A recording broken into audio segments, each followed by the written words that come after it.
Souvent, on me demande, pour faire une séance de magnétisme, il faut que je sois là, non? Que tu sois en contact avec mon énergie, ce genre de choses.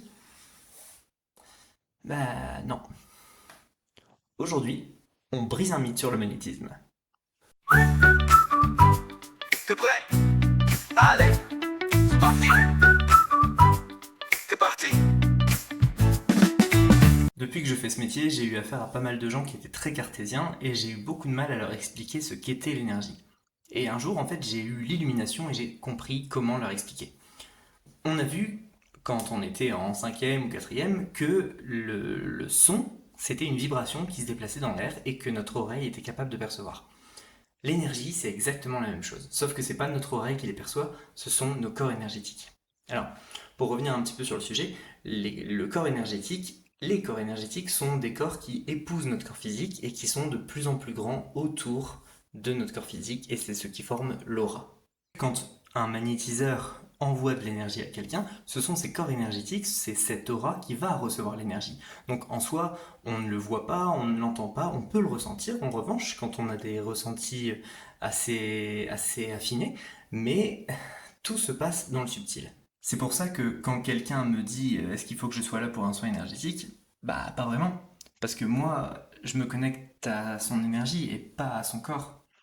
C'est un peu comme quand vous pensez à quelqu'un et que cette personne vous envoie un message ou vous appelle. C'est pas forcément une coïncidence, c'est peut-être une connexion. Si vous pensez à cette personne-là, c'est pas un hasard. Et comme elle a ressenti cette connexion, elle vous envoie un message. C'est aussi simple que ça. J'avais d'ailleurs entendu une théorie qui m'avait beaucoup plu, qui parlait de la télépathie. Parce que là, on parle de télépathie, hein, le fait de communiquer avec quelqu'un par la pensée. Et j'avais entendu parler d'une théorie qui disait que la télépathie n'était pas aéroportée, donc elle se diffusait pas dans l'air, mais elle était aquaportée. Elle se diffusait par notre eau. Et donc, comme les corps humains sont faits de 80% d'eau, que l'eau est partout sous forme de nuages, sous forme de pluie, dans l'humidité de l'air, etc., bah, la communication est beaucoup plus facile et elle peut aller partout. Et j'avoue que j'aime beaucoup, beaucoup cette théorie. Tout ça pour dire que non, vous n'avez pas à être dans la pièce ici pour recevoir le soin. Je peux faire des soins en Suisse, je peux faire des soins en Australie, je peux faire des soins partout. L'important n'est pas la distance, l'important c'est l'intention. Et j'ai eu des très très bons résultats, même à distance. Maintenant, évidemment, il faut une certaine confiance. Est-ce que le praticien va vraiment bosser? Est-ce qu'il va y avoir une réaction? Enfin voilà, après, on en a déjà parlé dans l'autre vidéo qui parlait de l'effet placebo.